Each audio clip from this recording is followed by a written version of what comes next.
Producer Jenny for the country music this morning. You know I love it. All right, San Diego 6 has been giving you an inside look at fighter jets, transport planes, and helicopters with the 3rd Marine Aircraft Wing at MCAS Miramar. Well, now San Diego 6's Jim Patton brings you the final chapter. We conclude our series from Marine Corps Air Station Miramar with a look at the single most important aspect of training at the base, safety. Our goal in this series has been to highlight daily operations, but we felt it would have been remiss to not touch on the crash of 2008 and to give you insight into what was learned and some of the measures now in place to keep such a tragedy from happening again. An FA-18 Hornet trying to land at Miramar loses power, crashing into 2 homes in University City. The pilot ejects safely, but a grandmother, mother, and 2 small children are killed.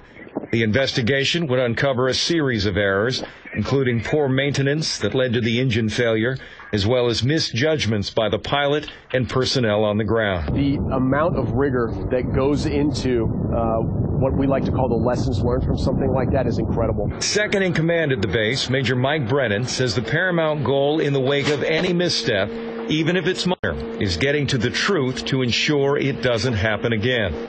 To help accomplish that, the Marine Corps has the ability to grant a form of immunity known as privilege. Let's say you were a pilot who happened to eject from an aircraft that crashed.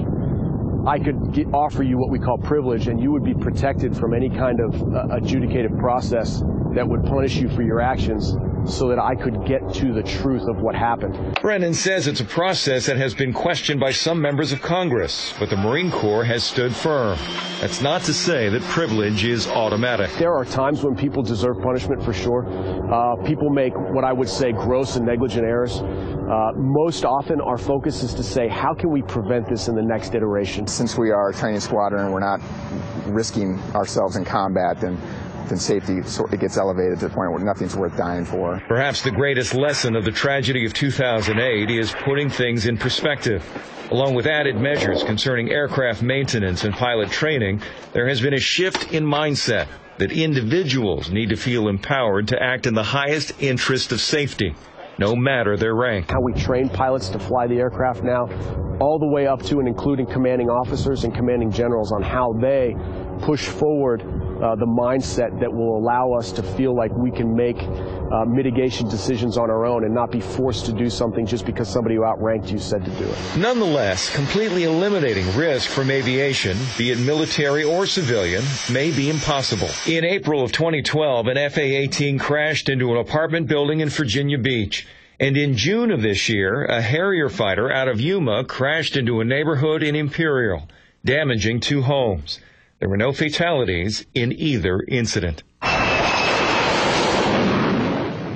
And we conclude this series back where we started with the ongoing tests of the new F-35 fighter presently taking place off the coast of San Diego.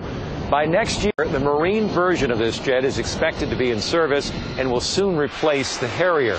But the sunset of the FA-18 is going to be much longer, as a Marine board decided this year to extend its service for 15 years to 2029.